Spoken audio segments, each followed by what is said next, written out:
السلام علیکم ناظرین، آج کی اس ویڈیو میں آپ کو ہٹلر کے بارے میں معلومات دوں گا۔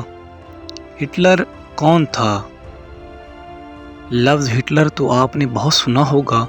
بعض اوقات بزرگ افراد ان کے سخت رویے کی وجہ سے خاندان کے بچے چاچا ہٹلر یا ماموں ہٹلر کے نام سے پکارتے ہیں۔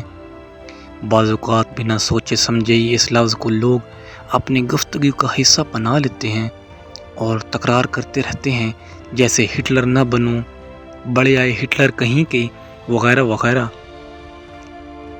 لیکن میں آپ کو ہٹلر کی شخصیت سے متعارف کرواؤں گا کہ ہٹلر کون تھا اور اس کی شخصیت کا کون سا پہلو بہت مشہور ہو کر اپنی پہچان بن گیا۔ ہٹلر لیڈر تھا، منصوبہ ساز تھا، سب سے بڑھ کر یہ کہ جو یہ بن گیا تھا وہ نہیں بننا چاہتا تھا۔ وہ بہت بڑا مصور بننا چاہتا تھا اور دنیا کو اپنے شاہکاروں سے محظوظ کرنا چاہتا تھا، لیکن ہوا کیا، اس کے ہاتھوں نے بندوق تھام لی اور ایک زمانہ اس کے انتقام کی آگ میں جل کر بھسم ہو گیا۔ آپ کو یہ مبالغہ آرائی محسوس ہوگی، لیکن آج ہم جس دنیا میں رہتے ہیں وہ اس کے خوف سے عبارت ہے۔ ایٹم بم سے لے کر فضائی بمباری کے ڈیزائن اسی کی لیبارٹی میں ڈیزائن کیے گئے تھے۔ ویڈیو کو آگے بڑھانے سے پہلے میں آپ سے درخواست کروں گا کہ سب سے پہلے آپ ہمارے چینل کو سبسکرائب کر دیں اور بیل آئیکن کو لازمی دبائیں تاکہ نئی آنے والی انفارمیٹیو ویڈیوز آپ تک سب سے پہلے پہنچ سکیں۔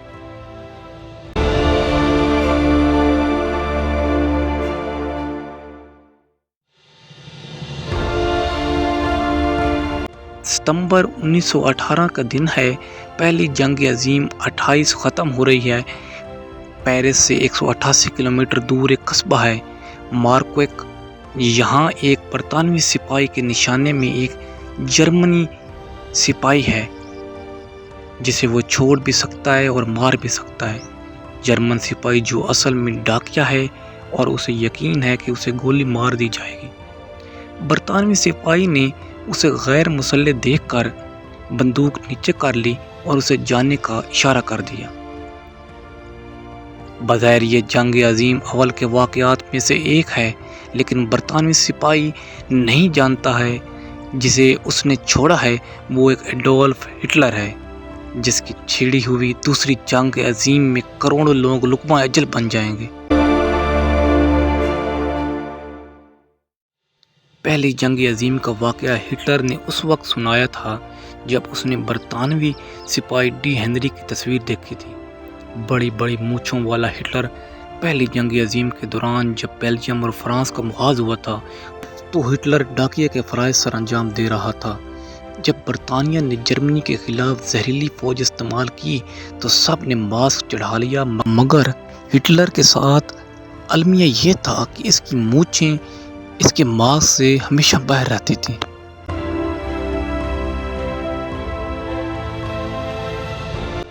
ہٹلر نے ماسک کے سائز کے مطابق اپنی مونچھوں کی تراش فراش کرا لی اور پھر ہٹلر کا وہ چہرہ سامنے آیا جو آج بھی پہچانا جاتا ہے۔ پہلی جنگ عظیم کے ایک ایسے ہی کیمیائی حملے میں ہٹلر کی آنکھیں متاثر ہوئیں اور وہ اندھا ہو گیا، مگر علاج کے بعد اس کی آنکھیں واپس آ گئیں۔ مگر بینائی کے واپس آنے کے ساتھ ساتھ اس کی آنکھوں میں جرمنی کے لیے آگ بھی سلگ اٹھی تھی۔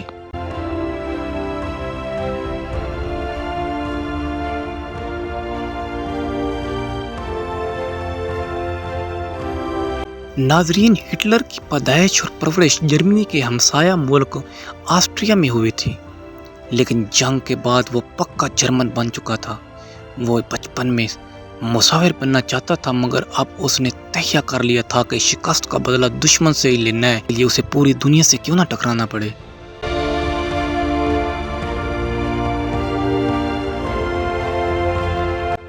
ہٹلر نے اپنی سیاسی زندگی کی ابتدا ایک چھوٹی سی پارٹی سے کی جس کا نام جرمن ورکرز پارٹی تھا۔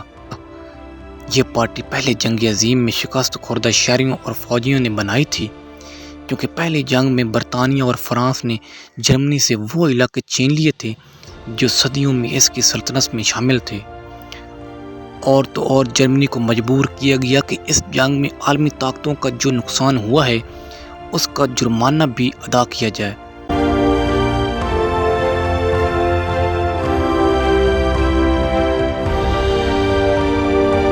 ہٹلر اس پارٹی میں پراپیگنڈا لے کر انچارج بنا تھا، لیکن 1921 میں اس پارٹی نے اپنا سربراہ منتخب کر لیا۔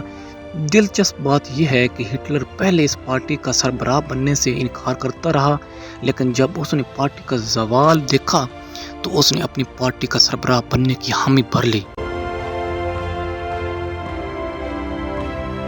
سربراہ بننے کے ساتھ ساتھ اس نے پارٹی کا نشان بھی خود منتخب کرنے کا فیصلہ کیا۔ یہ نشان ہندوستان میں استعمال ہوتا تھا اور اب بھی ہوتا ہے۔ ہندو بدھ مت کے پیروکار اسے روحانیت کی علامت مانتے تھے۔ سنسکرت میں اس لفظ کا مطلب ہے فلاح۔ ہٹلر کے دور میں یہ نشان یورپ میں خوش قسمتی کی علامت سمجھا جاتا تھا۔ سچ تو یہ ہے کہ یہ نشان جو فلاح اور انسانیت کی علامت تھا، اس کے ہٹلر نے تباہی کی علامت بنا دیا تھا۔ ناظرین، ہٹلر کے بارے میں بتانے سے پہلے میں آپ کو نازی پارٹی کے بارے میں بتانا چاہوں گا۔ نازی پارٹی مقامی سطح کی پارٹی تھی، مگر پہلی جنگ عظیم کے بعد ایک ایسا جنرل اس پارٹی میں شامل ہو گیا جس کے آنے سے اس پارٹی میں 4 چاند لگ گئے تھے۔ ہٹلر انقلاب کا موقع ڈھونڈ رہا تھا اور یہ موقع اسے روہر نے فراہم کیا، جو کہ ایک علاقہ تھا۔ اس علاقہ میں کوئلے کی کانیں ہیں اور فولاد کی فیکٹریاں ہیں۔ جرمنی جب عالمی طاقتوں کو جرمانے کی رقم نہ فراہم کر سکا تو فرانس اور بیلجیم نے 1923 میں روہر پر قبضہ کر لیا، کیونکہ یہ صنعتی علاقہ تھا اور فرانس اور بیلجیم اپنی رقم اس سے وصول کر سکتے تھے۔ فیکٹریوں میں اب بھی جرمن مزدور کام کرتے تھے۔ جرمن حکومت نے اعلان کیا کہ مزدور کام کرنا بند کر دیں اور حکومت ان کو گھر بیٹھے تنخواہ دے گی۔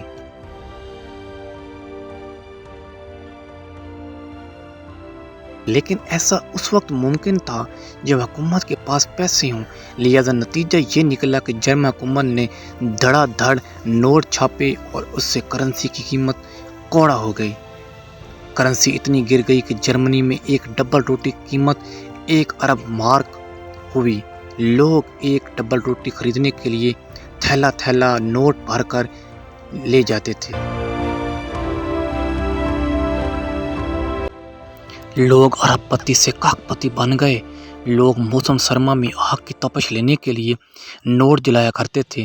جرمنی میں اب وہ حالات پیدا ہو گئے ہیں جو انقلاب اور انقلابی لیڈر کو جنم دیتے ہیں۔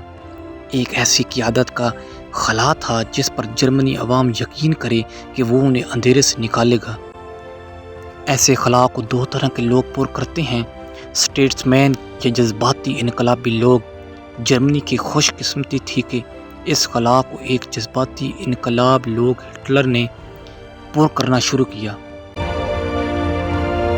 ہٹلر کی تنظیم اور پارٹی ایک انقلابی سیاسی تنظیم بن چکی تھی۔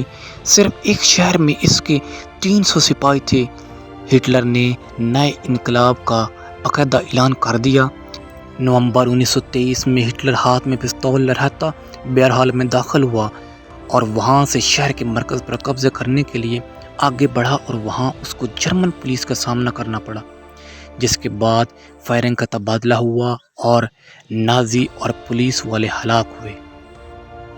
کیونکہ میدان پولیس کے پاس تھا اس لیے ہٹلر فرار ہو گیا اور اس کے ساتھی پکڑے گئے۔ 2 دن بعد اس کو جرمن پولیس نے پکڑ کر جیل میں ڈال دیا۔